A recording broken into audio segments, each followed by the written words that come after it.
She only wanted a fair chance, a chance to prove that intelligence has no color, that dignity can't be judged by appearance. But when a young black woman stepped into that courtroom, the air shifted. Whispers followed her every move, eyes rolled, and a quiet laughter echoed, mocking her before she ever spoke a word. No one expected what came next, because when she opened her mouth, she didn't just defend herself, she shattered every stereotype in the room. What could one voice possibly say to silence a courtroom built on prejudice? Before that day in court, Maya's life was simple, quiet even. She was a 26-year-old interpreter who'd spent her childhood moving from country to country, learning to adapt, to listen, and most of all, to understand.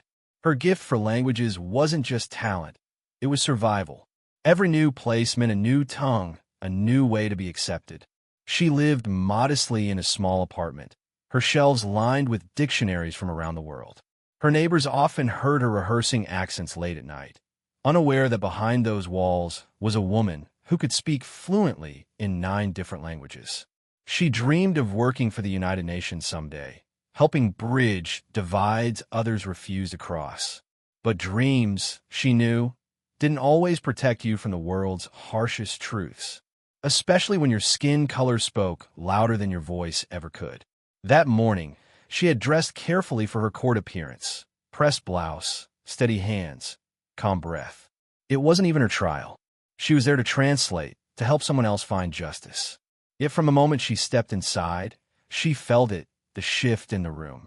The smirks, the judge's impatient glare, the silent message that whispered, "You don't belong here."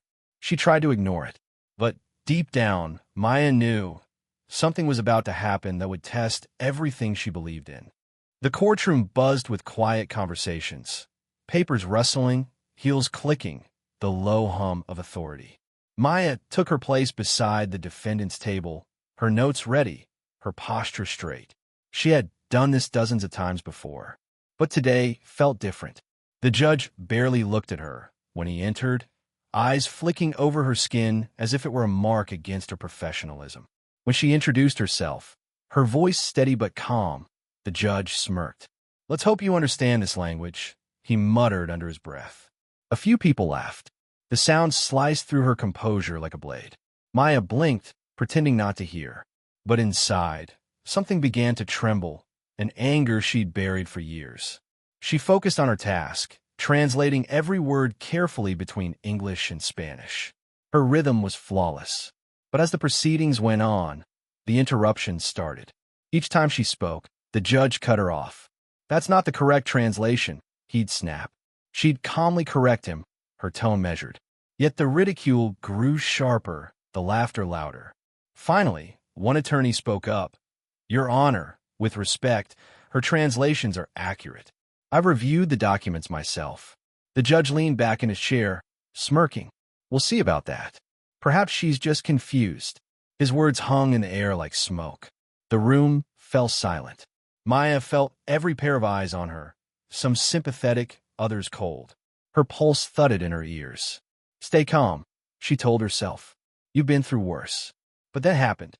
He asked her a question, a deliberately complex legal phrase in French. The courtroom waited. The test was clear: prove yourself or be humiliated. Her hands trembled slightly, but her eyes didn't waver. She translated the phrase, perfectly, fluidly, without pause. A hush fell over the room. The judge raised an eyebrow, unimpressed. "Oh, you speak French?" he said mockingly. Maya met his gaze. "Yes, Your Honor, and 8 other languages as well." For a moment, silence gripped the courtroom. Then, laughter again. "Not everyone, but enough." The judge chuckled, shaking his head. 9 languages? Let's not exaggerate. That word, exaggerate, ignited something in her. Years of being underestimated, of being judged before she could even speak, flared in her chest. She didn't respond right away. Instead, she waited for the perfect moment when he challenged her again. And when he did, she switched languages mid-sentence. French, Spanish, Arabic, Mandarin, Russian. Her voice clear, unwavering, echoing through the courtroom like music. Each word carried years of struggle, resilience, and quiet defiance. And with every language, the laughter died a little more. By the fifth language, the courtroom was frozen. Even the stenographer had stopped typing. The judge's expression changed, first confusion, then disbelief. Finally, silence. Maya stood tall, her breathing steady. She hadn't planned to prove anything that day, but life had left her no other choice. And as the weight of that silence pressed down on the room, one thought echoed in her mind. Sometimes, the only way to be heard is to speak louder than their prejudice. The silence in the courtroom was electric, thick enough to feel. Every eye was on Maya. The judge's smirk had vanished, replaced by something far colder: humiliation. He leaned forward, his voice sharp. "This isn't a performance, Miss Johnson. You're here to translate, not to show off." His words struck like a slap. She had exposed his prejudice, and now he was scrambling to reclaim control. But Maya didn't flinch. She stood her ground, heart racing but gaze steady.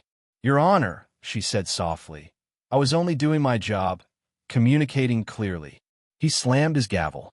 "Enough." The crack echoed through the chamber. "If you can't follow protocol, you can leave this courtroom." A murmur rippled through the crowd. The defense attorney rose. "With all due respect, sir, she's been flawless. Removing her would violate." "Sit down," the judge barked. His face flushed red. Maya felt the familiar heat of injustice crawl up her spine. It wasn't just about her anymore. It was about every person who had ever been dismissed, doubted, or demeaned because of their skin. She turned toward him, her voice trembling, but only from power this time. "You asked me to prove myself, and I did. You laughed before I spoke. You tried to silence me when I translated perfectly. So tell me, Your Honor, what is it that offends you more? My words or the fact that they came from me?" The room went still.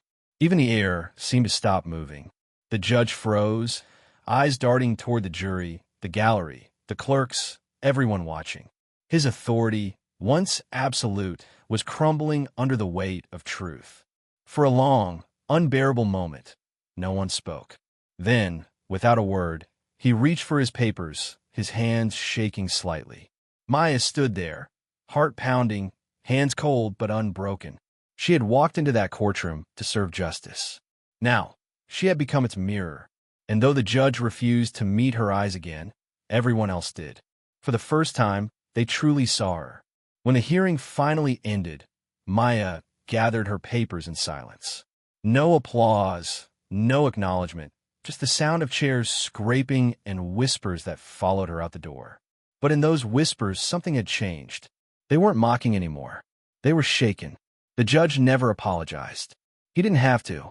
His silence said enough. Yet the look on his face, the look of a man forced to confront his own bias, was worth more than any apology could offer. Outside the courthouse, the air felt different. Maya stepped into the sunlight, her chest tight but proud. She hadn't set out to make a statement. She only wanted to do her job. But that day, her voice carried further than she ever imagined. In the days that followed, people spoke about what happened. Some defended the judge. Others said it was overblown. But for those who had been dismissed, mocked, or doubted their whole lives, it meant everything.